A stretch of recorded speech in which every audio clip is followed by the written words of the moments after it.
Por la mañana, a María le invadió una oleada de alegría y emoción. Lo que al principio pensó que era una gastritis agravada resultó ser un embarazo largamente esperado de su querido Mateo. De niña, María vivió en un orfanato y apenas recordaba a sus padres. Su padre falleció prematuramente a causa de un cáncer de pulmón provocado por el tabaco, y su madre, incapaz de hacer frente a la pérdida, murió cuando María solo tenía 4 años. La niña recuerda que su madre se desmayó y pidió ayuda a los vecinos. A pesar de los repetidos intentos por salvarla, su madre se negó a ser hospitalizada y pronto María quedó desatendida. En el funeral, alguien dijo que quería tanto a su madre que no quería que la trataran, pues quería estar cerca de ella, aunque ni ella misma se daba cuenta. María fue llevada a un orfanato donde le explicaron la nueva rutina y las normas y le presentaron a los demás niños. Era obediente pero retraída, como muchos otros niños del orfanato.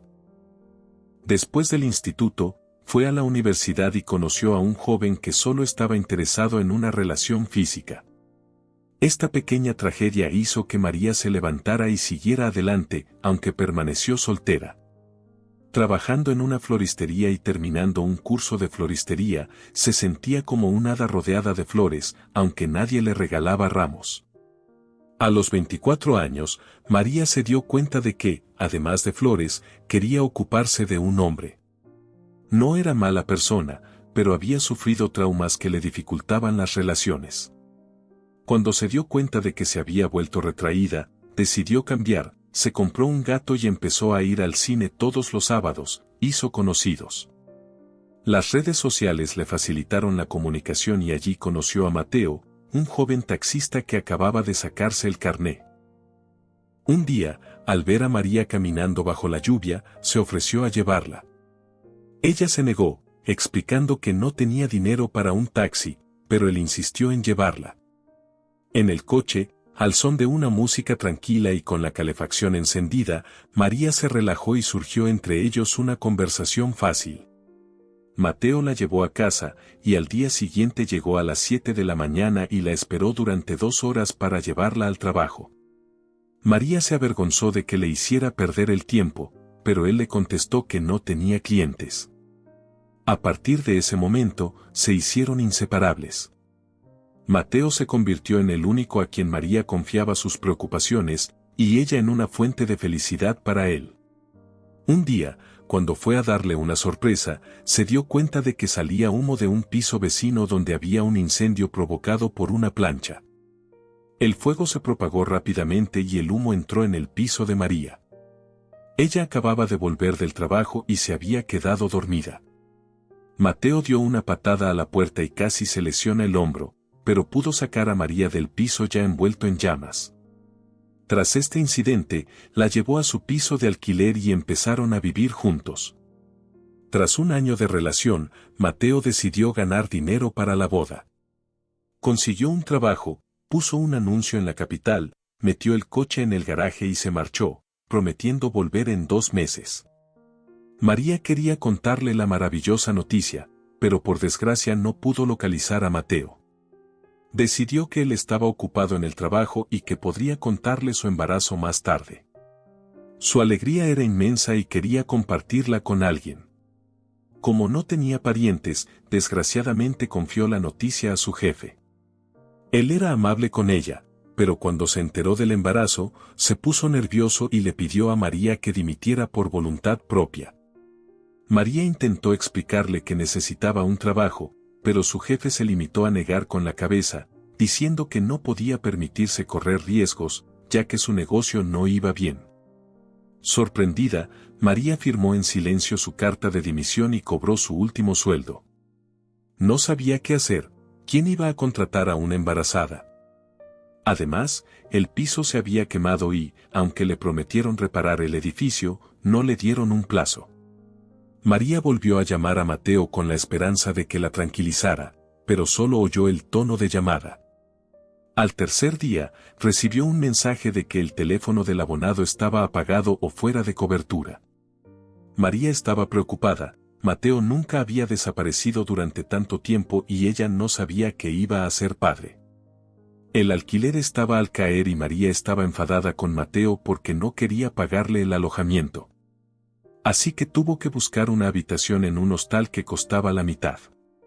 Durante 2 días recogió sus cosas, intentando no llorar para no estresarse demasiado y hacer daño al bebé. Esperaba que Mateo hubiera perdido el teléfono y llamara pronto. Cuando volviera, se regañarían, pero luego se abrazarían y se alegrarían de volver a estar juntos. El casero del piso que María estaba limpiando antes de marcharse le gritó exigiéndole que le avisara con 15 días de antelación. María intentó explicarle que un día no cambiaría nada, pero él se enfadó y declaró que ahora solo alquilaría el piso a hombres. María le entregó las llaves en silencio y se marchó, sintiéndose culpable. Se mudó a una habitación pequeña donde el ruido constante de los niños y los vecinos no la dejaba dormir. El niño exigía vitaminas y el dinero empezaba a escasear. Para llegar a fin de mes, María aceptó un trabajo lavando platos en un restaurante. Le contó abiertamente a su jefe que estaba embarazada y que tenía problemas económicos. El empleador accedió a dejarla trabajar extraoficialmente por un pequeño salario. A pesar de sus esfuerzos, a María le costaba llegar a fin de mes. En ese momento, presentó una denuncia a la policía. El policía le preguntó cuánto tiempo llevaba Mateo desaparecido. Mucho tiempo. Desde hace 3 semanas, 17 días, aclaró María, pálida y agotada, mientras corría a la comisaría en su hora de comer. El policía le aseguró que harían todo lo posible, pero en estos casos solía haber 3 posibilidades: que la persona hubiera muerto, que hubiera acabado en el hospital sin papeles o que hubiera conocido a otra persona y no quisiera volver. Había una cuarta opción: podía no haber podido contactar con nadie, pero en estos casos la gente suele ponerse en contacto con la policía para que se ponga en contacto con los familiares. ¿Conoce su número? ¿Tiene algún otro familiar? Pregunta. No, sus padres han muerto, su abuela vive en otro país. No tiene a nadie aquí, solo a mí. Pero conoce mi número, no lo he cambiado. Le he llamado muchas veces, ¿por qué no contesta? María contó todo lo que sabía sobre el trabajo de Mateo en la capital y su empleador. 4 días más tarde recibió una llamada en la que le decían que habían comprobado los depósitos de cadáveres y los hospitales, pero que no habían encontrado nada. Pusimos en marcha una persecución, pero han pasado 4 días y no hay resultados.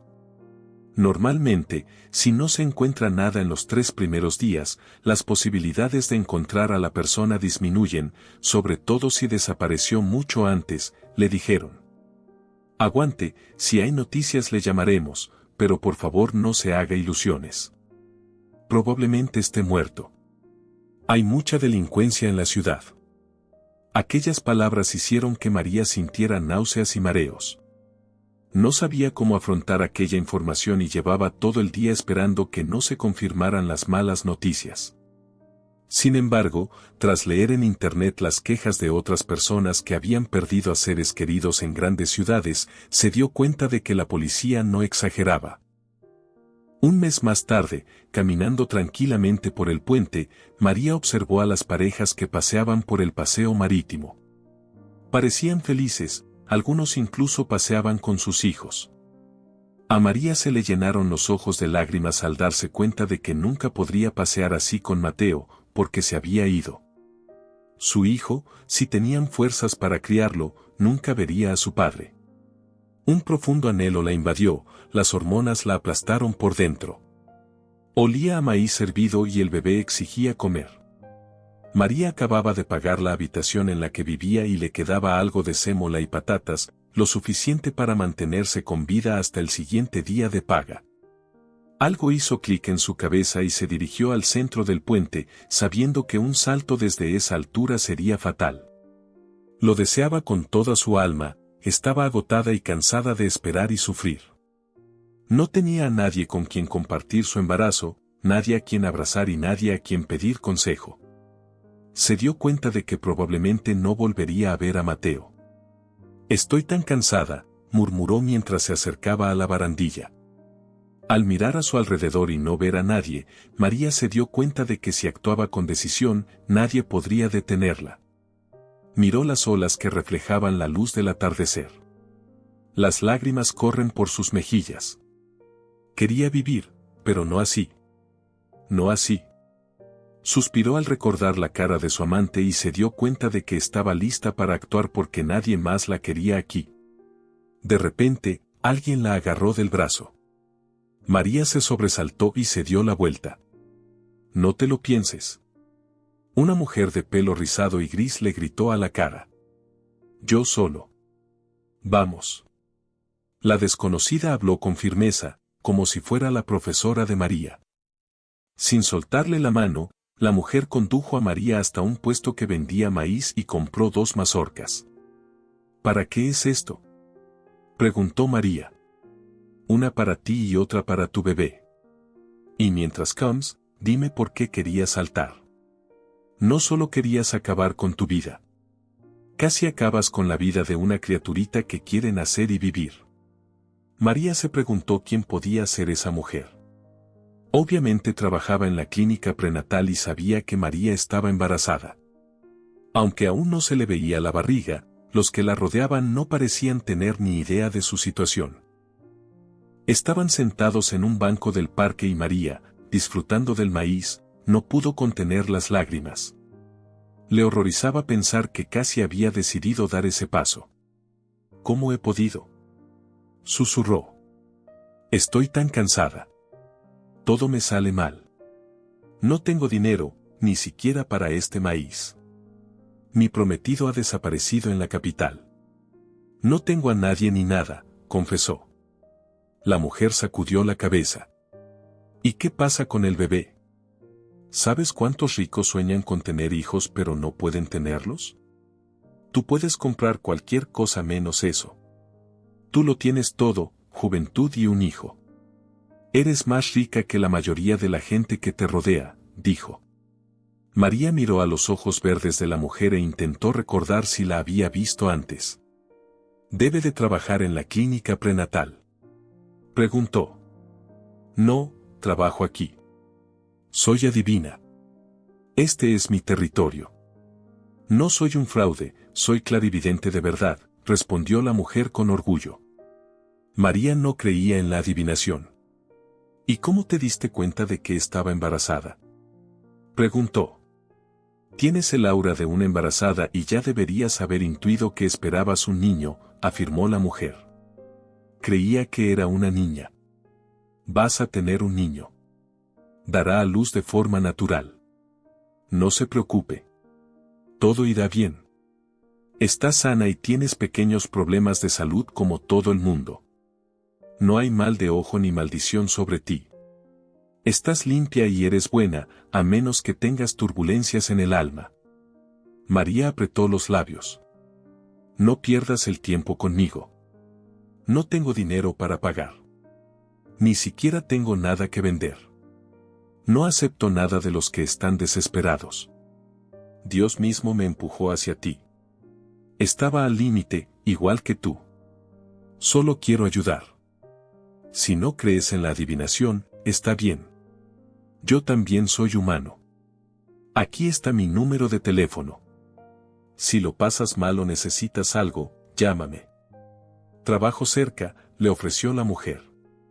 María cogió la tarjeta de visita en la que se leía, Teresa la Vidente. Sonaba extremadamente inverosímil. Me llamo María. Gracias por salvarme. No volveré a hacerlo, de verdad. Debo de estar mal de la cabeza, soy todo hormonas. Sonrió agradecida y cogió la mano de la mujer. Veo muchas pérdidas en tu vida. Perdiste a tus padres cuando eras joven. Creciste en un orfanato, entre muchos niños. Los traumas de la infancia han dejado huella en tu alma. Pero hoy no era el día en que debías morir. Mañana nuestros caminos debían cruzarse. El camino oscuro bajo tus pies ha quedado atrás y ya has pisado el sendero luminoso. Todo irá bien en tu vida a partir de ahora. Veo que el matrimonio y la riqueza llegarán muy pronto, pronunció la mujer. María se rió. Te digo que mi prometido ha desaparecido. ¿Aparecerá?, preguntó esperanzada. La adivina miró las líneas de la palma de su mano.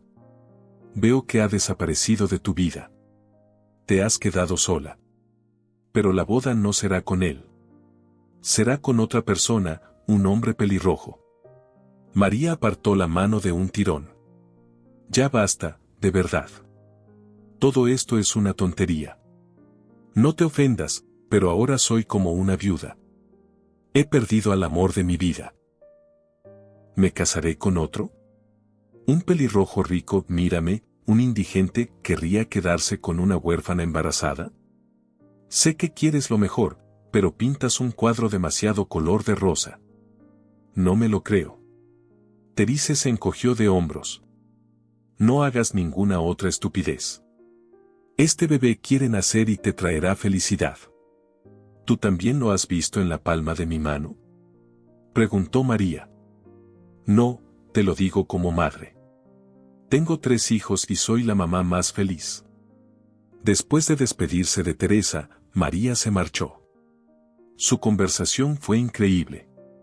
Cuando se marchaba, otra mujer, al parecer una clienta habitual, se acercó a Teresa y le pidió que le leyera el futuro. Al parecer, Teresa era conocida por mucha gente de aquí, y muchos creían lo que decía. Para María Teresa, sin embargo, no era más que un ama de casa jubilada que ya había visto suficientes desafíos psíquicos y ahora leía la Buenaventura en el puente los jueves. Cuando volvía a casa, María vio un billete arrugado que cruzaba volando la carretera. Era un billete de $100. Miró a su alrededor, pero no había nadie, así que decidió quedarse con el dinero. Ahí va la raya blanca, sonríe. María fue a la tienda y compró víveres, en la caja le hicieron un buen descuento por la promoción. La suerte estaba otra vez de su lado.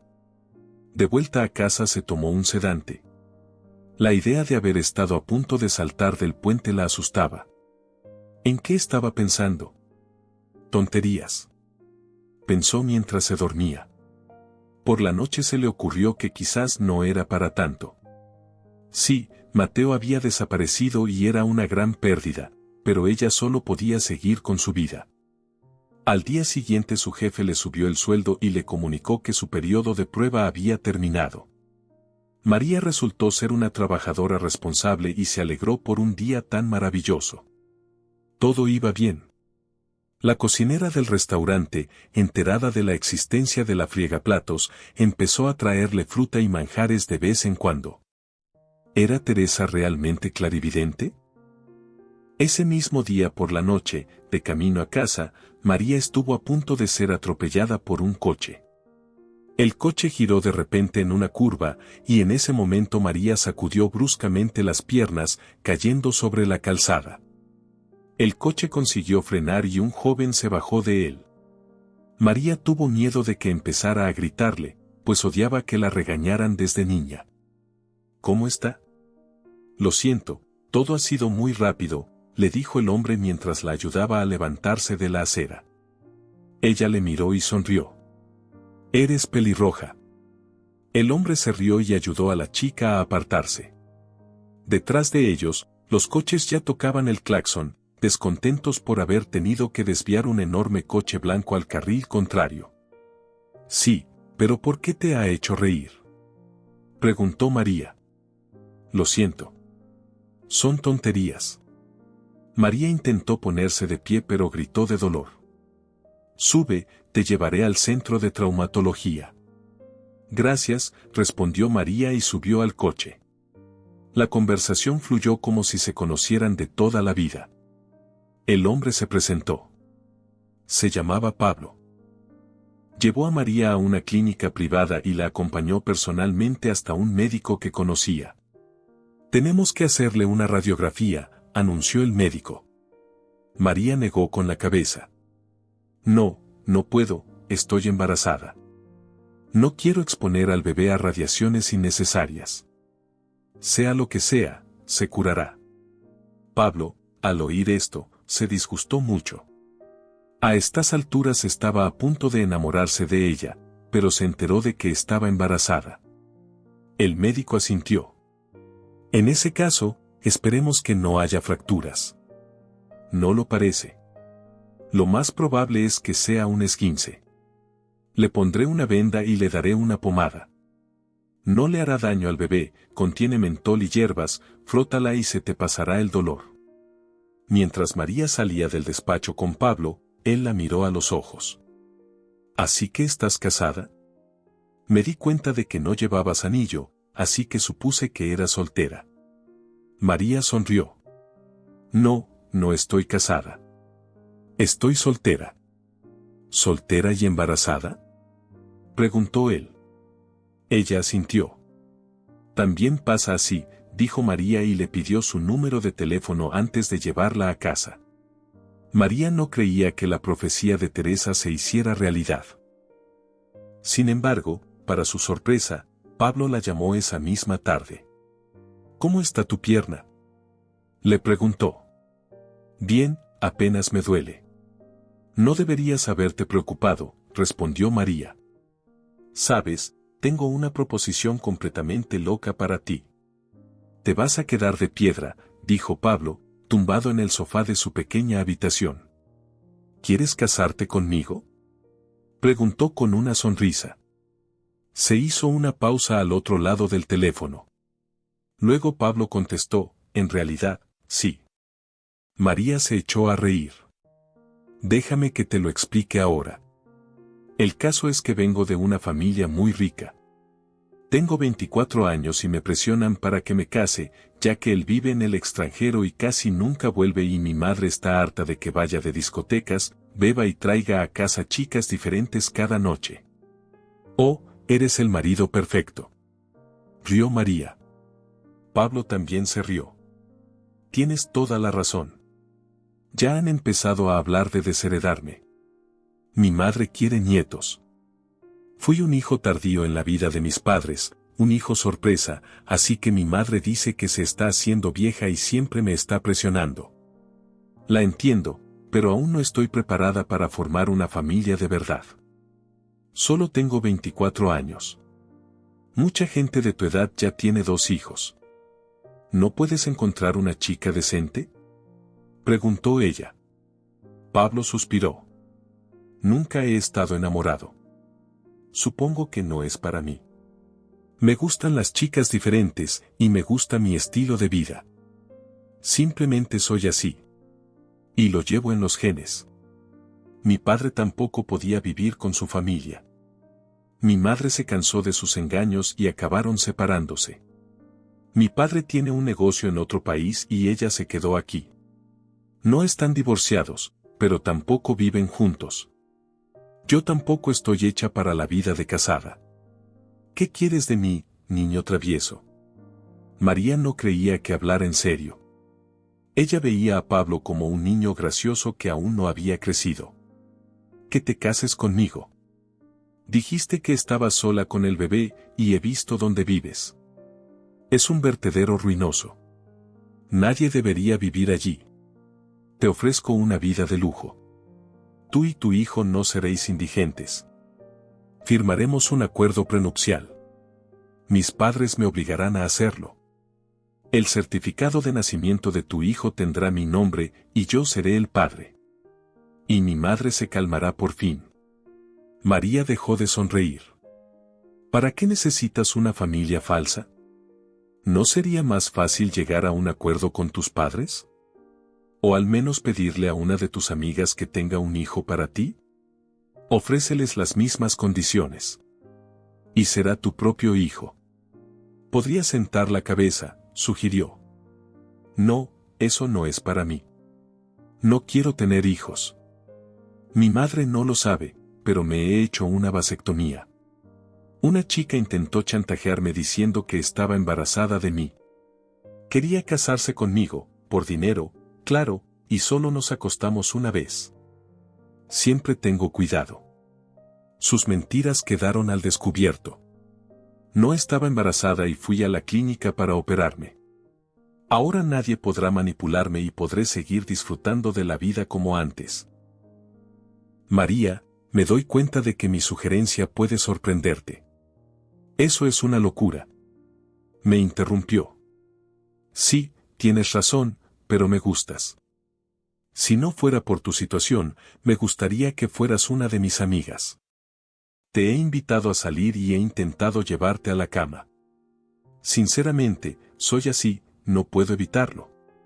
Pero eres una buena chica, y podemos ayudarnos mutuamente. Nos casaremos y vivirás conmigo mientras yo sigo de fiesta como antes. Le mentirás a mi madre diciéndole que estoy trabajando para que no me moleste. Ella será feliz y cuidará de tu bebé. ¿Es eso tan malo? Pensé que habías dicho que eras huérfana. Pensé que sería perfecto para los dos. Piénsalo. Estarás bien y tu hijo no pasará necesidades. ¿Qué más se puede soñar? María lo pensó durante días. Lo que más le preocupaba era que Mateo aún no hubiera sido declarado muerto. ¿Y si lo encontraban? ¿Cómo explicaría que se había casado con otro? ¿Qué haría entonces? Su deseo interior de no perder la esperanza se apoderó de ella y decidió rechazar la propuesta. Pero al día siguiente, mientras fregaba los platos en el restaurante, María cambió de opinión. Le resultaba difícil estar sola. Se imaginó cómo viviría cuando diera a luz. ¿Con quién dejaría al bebé? ¿Cómo trabajaría? ¿De qué viviría? María sabía desde el principio que probablemente tendría que buscar ayuda en un centro para madres con dificultades. Pero ahora Pablo le había ofrecido la posibilidad de no tener que preocuparse por la comida y el techo. ¿Por qué iba a rechazarlo? Sí, Mateo era el amor de su vida, pero Pablo no le había exigido nada. Solo le ofrecía cobijo. Su anciana madre tendría un nieto y su hijo tendría una abuela que no podría conseguir en otra parte. No era solo una opción. Era lo mejor que le había pasado en mucho tiempo. María vuelve a llamar a Pablo y acepta. Seremos marido y mujer solo sobre el papel. Prometo no molestarte. Seré tu socio. ¿Y si vuelve el padre de mi hijo? Pregunta María. No puedo descartarlo. Desapareció en la capital, se fue a trabajar y nunca volvió. Todavía le quiero. Pablo suspiró. Vas a ir a verle. Le diré a mamá que el bebé no es mío. Quizá conozca a una chica que me enamore y entonces yo mismo romperé nuestro pacto. Y tendré que inventar una historia para mamá también. Cuanto más fácil sería si mis padres me aceptaran por lo que soy. Pero siempre están presionando, chantajeando, queriendo casarme con la hija de su amigo. María sonrió. ¿Qué tiene de malo la hija de un amigo de la familia? Preguntó. Son demasiado religiosas. Adiós al alcohol y a todos mis placeres. Así que decidieron que podían poner fin a la relación a voluntad de cualquiera de las dos partes, y así lo harían constar en su contrato, del que los padres de Pablo no debían enterarse. Esa noche María recibió una llamada de la policía. Se le encogió el corazón. Lo han encontrado, pensó. María, buenas noches. Te llamo para informarte de que Mateo no ha sido encontrado y que la búsqueda ha terminado hoy. Si necesita dicho certificado, puede ponerse en contacto con nuestro departamento mañana. María lloró durante largo rato, y varios pensamientos se arremolinaron en su cabeza. ¿Y si era culpa suya? María se dio una fuerte bofetada y se lavó la cara con agua helada. Deja de chasquear, dijo a su reflejo en el espejo. Estás haciendo todo esto por el bebé de Mateo. La reunión con los padres de Pablo transcurrió como de costumbre. María estaba preocupada, pero para nada. La señora García era tal como se la había imaginado, mandona, decidida, pero con buenos modales. Llevaba el pelo corto, canoso y de piel oscura, y era increíblemente guapa para una mujer de más de 70 años. Para su edad, estaba sencillamente impresionante. Parecía frecuentar los salones de belleza. Pablo había heredado su belleza de ella y todos los demás rasgos de su padre. Era un hombre que quería vivir su vida como le diera la gana, no como le mandaran. Su padre había venido del extranjero para este acontecimiento. El día anterior, Pablo había llevado a María a una boutique en la que se sentía muy incómoda. Vamos a comprarte algo aquí. Mis padres tienen que ver que llevo mucho tiempo cuidándote. Así podré justificar algunos de mis gastos de los últimos meses, dijo. María enarcó las cejas. ¿Y cuáles son esos gastos, si no es ningún secreto? Preguntó, intentando conocer mejor a su futuro marido. ¿Qué secretos? Nos casamos dentro de 5 minutos, dijo él, besándole la parte superior de la cabeza. Gasté dinero en mis fiestas. María sacudió la cabeza con reproche. En ese momento apareció Carmen, la amiga de Pablo. Era una chica completamente glamurosa, al lado de la cual María se sentía como una simple campesina. Por favor, ayúdala como acordamos, le guiñó Pablo. Carmen miró a María y sonrió. La amiga de Pablo es mi amiga. Por supuesto que la convertiremos en una super chica para Vogue, contestó. María esperaba encontrarse con arrogancia, pero Carmen resultó ser muy simpática y enseguida encontraron puntos en común. Pablo no se molestó en contarle a su amiga los detalles de su acuerdo, presentando a María como una conocida que necesitaba una mejora. Le ayudó a elegir un armario entero, y María nunca se había comprado tanta ropa a la vez. Fue una experiencia increíble. Cuando terminaron de comprar, Pablo llegó en su coche, recogió a María y sus cosas, y estaban listos para conocer a sus padres. La leyenda había sido ensayada. El señor Martínez habló con María en privado. Le dijo, espero que te des cuenta de que no puedes aprovecharte de la situación en que se encuentra nuestra familia.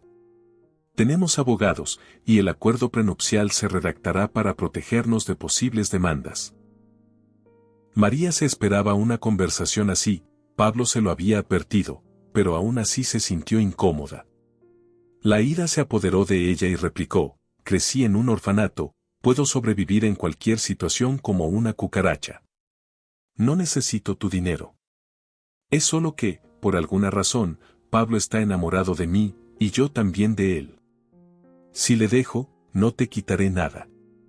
Perdóname, no sabía que eras del orfanato, dijo el señor Martínez. Firmaré el papel que quieras, pero no me trates como a un fraude. Si sigue mirándome así, haré las maletas y me iré. Haré lo que sea por Pablo, pero no toleraré humillaciones, y no me importa tu riqueza. ¿Lo entiendes? Respiró hondo. El señor Martínez se disculpó una vez más y regresó con María al comedor. Entonces la madre de Pablo empezó a interrogar a María, ¿no recuerdas a tus padres? ¿Quiénes eran?, preguntó la señora García a María, ¿no te acuerdas de tus padres? Pablo contestó bruscamente, mamá, basta. Por eso te he estado evitando todo este tiempo. A ti y a papá no os importa lo que me pase. ¡Qué vergüenza! Pablo, cogiendo la mano de María, dijo, no pasa nada, no te preocupes. María respondió con calma a todas las preguntas de su futura suegra, incluidas las que siguieron después, subrayando que no toleraría humillaciones ni desconfianzas. En ese momento la visita llegó a su fin y Pablo la llevó a casa. Recoge tus cosas, te recogeré mañana. Según nuestra historia, pasaremos la noche aquí y por la mañana te mudarás conmigo, le dijo. María asintió, vale, lo que tú digas. Si mis padres preguntan, les diré que estabas conmigo. Le guiñó un ojo y se marchó. María se sentó en la cama, desolada. Los padres de Pablo estaban encantados de saber que tenía una novia esperando un hijo. En su sociedad era vergonzoso casarse por embarazo, así que la señora García decidió no celebrar una boda fastuosa. A la mañana siguiente, Pablo recogió a María, cogió todas sus pertenencias y las cargó en el coche. En una de las bolsas vio unas fotos. ¿Es este tu Mateo?, preguntó. Sí, es él. Las últimas fotos son de él, respondió María. Intenta no enseñárselas a mi madre, tendrá preguntas.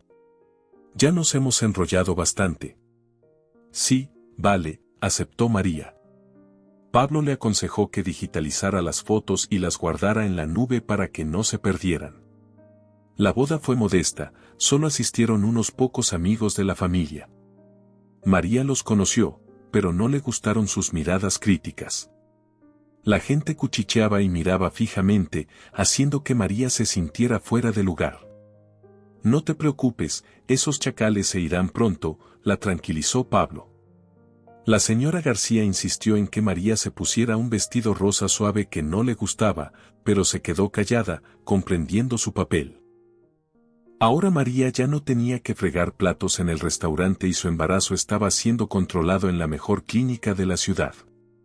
Le habían hecho muchas pruebas y empezaba a cansarse de tanta atención. La vida en la nueva casa era mucho más cómoda que en la pequeña habitación. Mary tenía un dormitorio espacioso, y la casa tenía de todo: un despacho, un vestidor, un cuarto de baño, un aseo y una logia. La vista desde las ventanas era espectacular. Después de la boda, Pablo se llevó a María al mar durante una semana.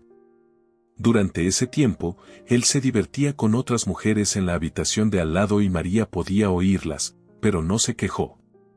Era su primer viaje al mar, voló en primera clase y vivió en un hotel de lujo como una esposa perfecta. A pesar de los arrebatos de la señora García, María se esforzaba por complacerla y su relación con ella seguía siendo pacífica. Sin embargo, María se sentía constantemente abandonada y decepcionada por ella. Por supuesto, no era la nuera que la señora García había soñado. Pero cuando se trataba de su hijo Pablo, a la señora García se le iluminaban los ojos y esperaba con impaciencia la llegada de su nieto. María se sintió culpable por mentir, pero se dio cuenta de que si Pablo no hubiera dado ese paso, la señora García nunca habría podido sentir a su querido nieto entre sus brazos. Pablo, por su parte, se interesó poco por el embarazo de María. Casi nunca estaba en casa, y ella mentía cuando le decía lo preocupado que estaba por su salud y la llamaba por teléfono preguntándole por el estado del bebé. Más cerca del nacimiento, discutían a menudo sobre qué nombre ponerle al bebé. «Quiero participar en la elección», decía la señora García. Pablo discutió con ella, dándose cuenta de que no tenía derecho a interferir en el proceso. Le prometí a María que ella elegiría su nombre. «Le daré mi apellido». «¿No puede al menos elegir un nombre?», objetó él. María, acariciándose suavemente el vientre, sonrió. «Señora García, ¿qué nombre ha elegido?», preguntó, esperando ver qué pretencioso nombre sugeriría su suegra para su nieto. «Quería llamarle Mateo. Es un nombre que siempre me ha gustado». «Iba a llamarte así, pero tu padre eligió el nombre de Pablo». «Aunque también te puso su apellido», contestó su suegra. María miró a Pablo y se le llenaron los ojos de lágrimas. No esperaba oír algo así. «¿Qué ha pasado?», preguntó su suegra al ver su reacción. «No, no te preocupes. Solo quería expresar mi opinión», añadió, dándose cuenta de que podía haber ofendido a su nuera. «No, no, son solo las hormonas, lo siento. Me gusta mucho el nombre». «No lo había pensado, señora García. Quiero que mi hijo se llame Mateo», dijo María sonriendo y cogiendo las manos de su suegra. «Nuestro hijo», la corrigió Pablo.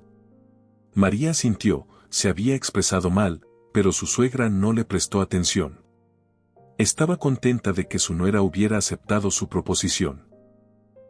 Durante la semana siguiente, dejó de mirar a María con desprecio y las relaciones entre ellas mejoraron.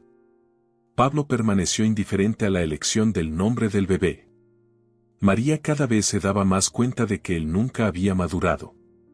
Aunque ya tenía 24 años, se comportaba como un adolescente, amable, bueno, astuto, pero siempre trataba a María con amabilidad y la mantenía.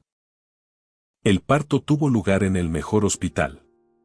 Fue muy difícil para María, las contracciones duraron 20 horas y los analgésicos no le aliviaron. Pero cuando cogió al pequeño Mateo en brazos, todo su sufrimiento desapareció. Pablo, como buen marido y padre, esperó pacientemente en el pasillo. Por la noche, el médico le permitió coger al bebé en brazos. Vaya, es tan pequeño, sonrió Pablo. A lo mejor me he operado para nada. Tener hijos no es tan malo. Puedes recuperarlo todo. Podrás tener hijos, ¿verdad?, preguntó María. María le deseó sinceramente que fuera feliz. Se habían hecho buenos amigos durante el tiempo que pasaron juntos y María sabía que podía confiar en él. Se apoyaban mutuamente ocultando sus mentiras e interpretando sus papeles. No, todavía no estoy tan enamorado, rió suavemente. Pero te felicito, María. Que este niño sea siempre el más feliz. Pablo besó al bebé en la frente y se lo devolvió a su madre. A partir de entonces, rara vez lo recogía, pero la señora García siempre estaba ahí para María y el bebé. Lo cuidaban juntas. A veces su suegra se llevaba al bebé por la noche para que María pudiera descansar. Al cabo de unos meses, María se dio cuenta de que podía confiarle el bebé, aunque estaba confusa por el fuerte apego de su suegra al bebé. La señora García solo pensaba en él, solo hablaba de él, y María temía que se volviera loca si se revelaba la verdad. Cuando Mateo tenía 6 meses, ocurrió lo inimaginable. Nadie estaba preparado para ello. La señora García estaba de maravilla aquel día, con su querido nieto en brazos, cuando sonó el teléfono. María estaba sentada en un sillón. Pablo ha tenido un accidente. Ha muerto. Tenemos que ir a identificar el cadáver, dijo su suegra como si fuera poca cosa. María cogió al bebé en brazos y se sentó en la silla.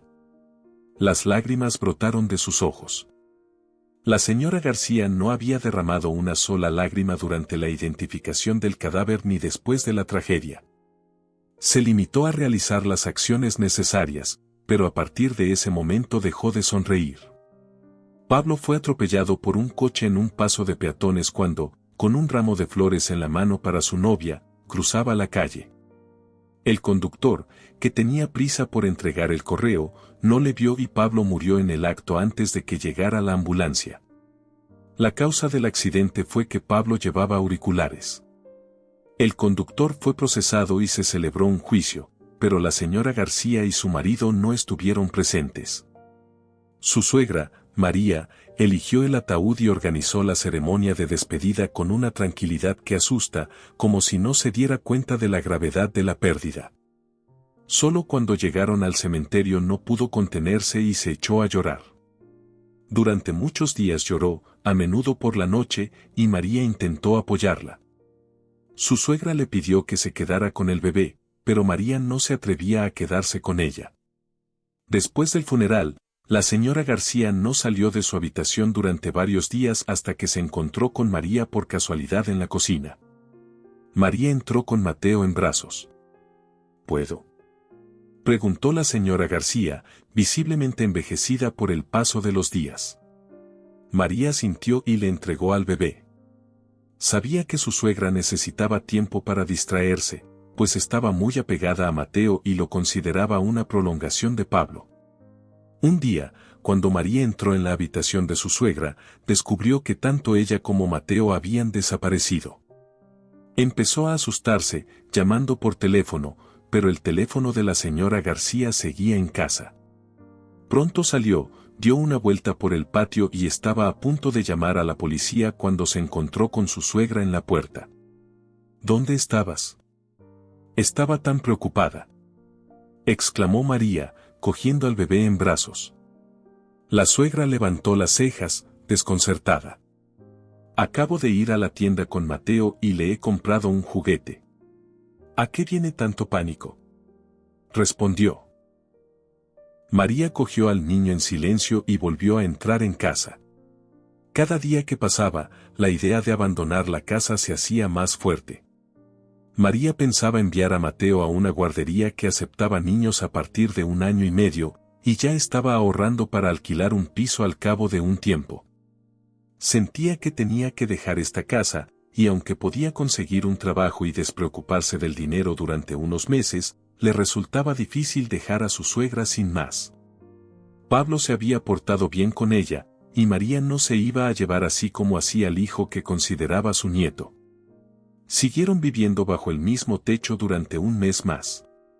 Un día, la señora García preguntó, ¿sabes por qué murió Pablo? María desconfió, pues su suegra no había vuelto a hablar de su hijo desde el día de su muerte. Iba por la calle con los auriculares puestos. Caminaba hacia su amante y hablaba con ella a través de esos auriculares. ¿Lo sabías?, preguntó secamente su suegra. María negó con la cabeza, tratando de ocultar sus emociones. ¿Crees que no me di cuenta de lo que estaba pasando desde el principio? ¿Crees que no me di cuenta de que querías irte de esta casa? La señora García continuó. Te oí llamar a tu antiguo trabajo. María se quedó sentada en silencio, sin saber qué contestar. Lo has entendido todo mal. Te lo explicaré todo, intentó justificarse. Su suegra sonrió burlonamente. ¿Qué he entendido mal? ¿Crees que no sabía que había connivencia entre vosotros dos? Sé que Mateo no es mi nieto. Y no sé hasta el final por qué mi hijo te eligió a ti y por qué hiciste esta jugada. María miró a su suegra a los ojos, sabiendo que no había nada más que ocultar. Nos conocimos por casualidad. Llegamos a un acuerdo. Mi prometido había desaparecido. Estaba sola, no tenía nada que comer. Acepté por desesperación. Pero créeme, no tenía mala intención. María suspiró, aliviada por haber contado su historia. La señora García la miró con desprecio. Siempre había sido así. Pablo siempre había arrastrado gatos monótonos del vertedero. Perros. Y al final te arrastraba a ti. Tenía buen corazón. Me hice una prueba de ADN. Quería avergonzarte hace mucho tiempo, pero me di cuenta de que Pablo no era estúpido, lo que significaba que sabía que el bebé no era suyo. Así que se fue. Y ahora todo lo que me queda es Mateo. Y no me importa que no sea de mi sangre. Me he encariñado con el niño. Y no dejaré que te vayas con él. María estaba confusa. Mientras no quieras que nos vayamos, me quedaré contigo. Lo entiendo todo y no te dejaré, dijo ella. No me entiendes. Puedes seguir tu camino. El niño se quedará conmigo. Como todos mis amigos saben que tengo un nieto, no dejaré que pisotees nuestro nombre en el barro y no dejaré que deshonres el nombre de mi hijo. No puedes demostrarle a nadie que el niño no es de Pablo. ¿Entiendes? Diré que eres un drogadicto, te acusaré de fraude y te quitaré al niño por la vía judicial. Como comprenderás, tengo suficientes contactos y dinero para hacerlo. A María le entró un escalofrío por dentro.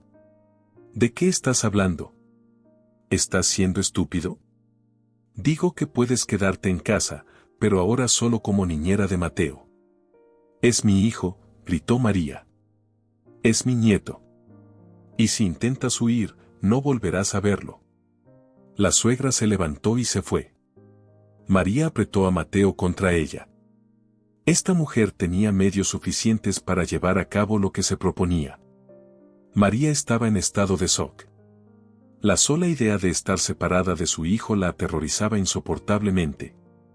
Mateo era su mundo. Vivía solo para él. Cada día la miraba con los ojos de su padre y le recordaba su amor. María recordó de repente cómo había conocido a aquella adivina en el puente, cómo la había salvado, cómo le había dado su tarjeta. María la buscó durante mucho tiempo, registró su habitación, pero nunca la encontró. Cuando su suegra llevó a Mateo a nadar, María marcó su número. Hola Teresa, seguramente no te acuerdas de mí, me llamo María. Le contó toda la historia a la adivina y ésta prometió ayudarla. A la mañana siguiente, Teresa entró en su casa con su uniforme de criada. La señora García utilizaba la agencia casi todos los días para cumplir sus caprichos.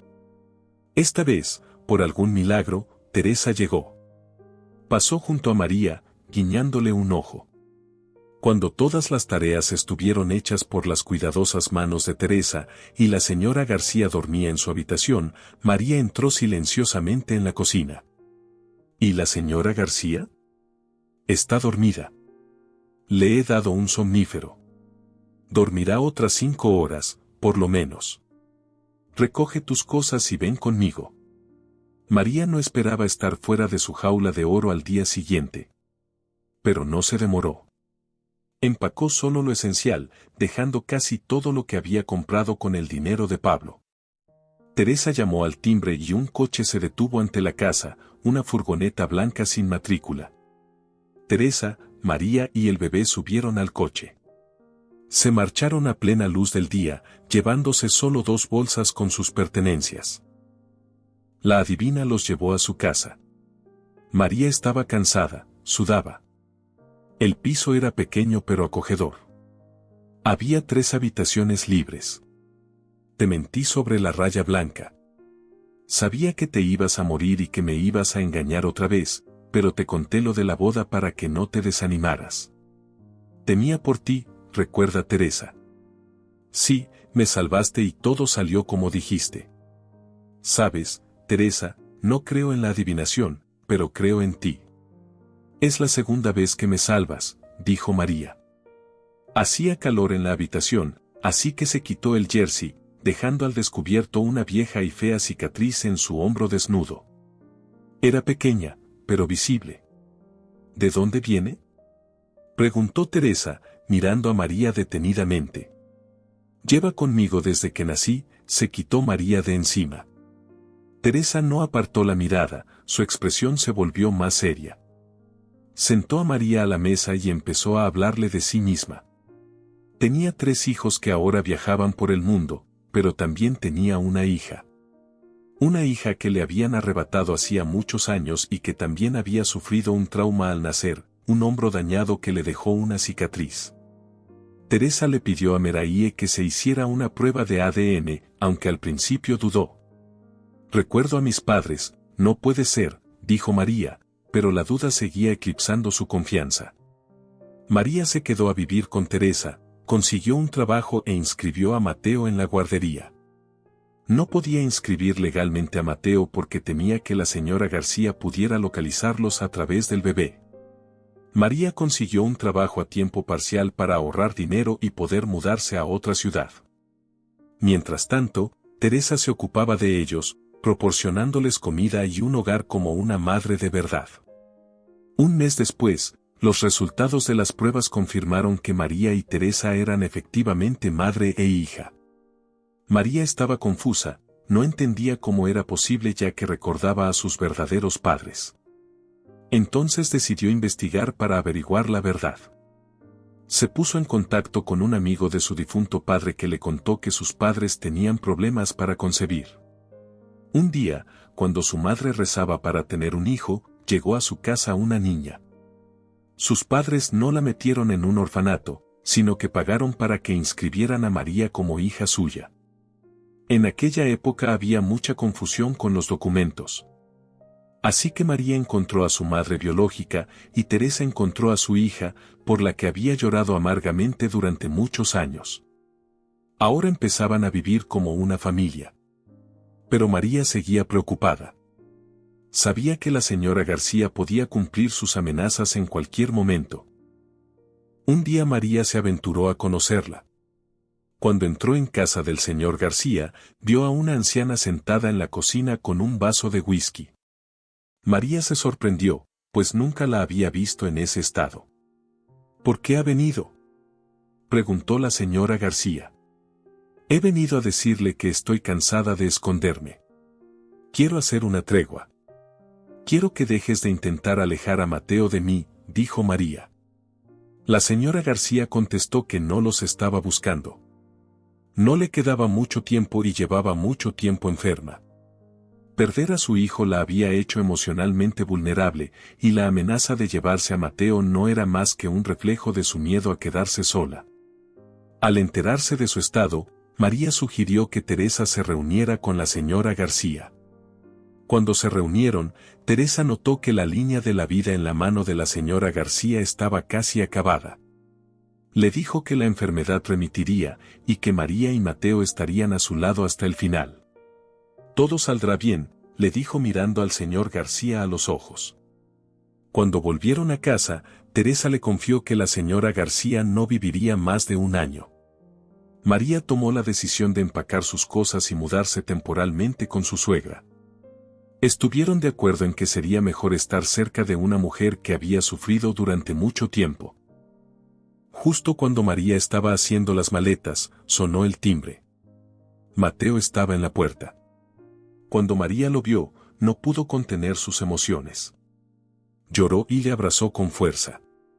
Después, tuvieron una importante conversación en la que María confesó que se había casado con otro hombre porque se moría de hambre. Ella le contó a Mateo sobre Pablo y su suegra moribunda, revelándole la verdad sobre lo que había sucedido. María le habló a Mateo de Teresa, que resultó ser su madre biológica, así como de los 3 hermanos que ahora formaban parte de su vida. Mateo estaba muy angustiado por el hecho de que su hijo no tuviera su propio apellido. María trató de explicarle la situación, explicándole por qué no podía cambiar los documentos de inmediato. Verá, la señora García está en los últimos meses de su vida. Quiere creer que es su nieto. Ha perdido a su hijo. Lo cambiaremos todo en cuanto ella falte, si usted quiere, claro. Mateo, por su parte, le contó su historia, cómo le habían robado, acabó en coma durante 6 meses, recuperó la memoria y, tras un tratamiento, acudió a la policía. Fue a través de la policía como encontraron a María. Le contó cómo le habían ayudado en su viaje y cuánto había tardado en encontrar a la mujer que amaba. No podía creer que María estuviera dispuesta a dejarlo e irse a pesar de todo lo que había pasado. Pero no había nada entre Pablo y yo, y no puedo dejar sola a una moribunda. ¿Puedes dejarme? ¿Después de todo? Le preguntó Mateo. En la cocina surgió una disputa entre ellos, que solo Teresa pudo zanjar. Cálmate, no sabes por lo que ha pasado María. Estará cuidando a una enferma y la seguirás viendo todos los días. María saldrá a pasear con el bebé y así seguiréis comunicándoos, dijo Teresa, su tono tranquilo y seguro resolvió el conflicto. María y el bebé se trasladaron a casa de la señora García, donde pasó otros 4 meses con ella, alegrándole sus últimos días. La señora García estaba tan agradecida a María que, tras su muerte, le dejó esta casa, de la que María se había escapado una vez. Tras la muerte de su suegra, María vendió la casa, ya que era demasiado cara de mantener y lúgubre, y compró una nueva más adecuada. Pronto se instalaron en la casa nuevos inquilinos, Teresa, Mateo y su hijo pequeño. Los hijos de Teresa y los hermanos de María la visitaban a menudo, y todos planeaban tener otro hijo. Teresa, como siempre, hablaba con confianza de que su familia crecería.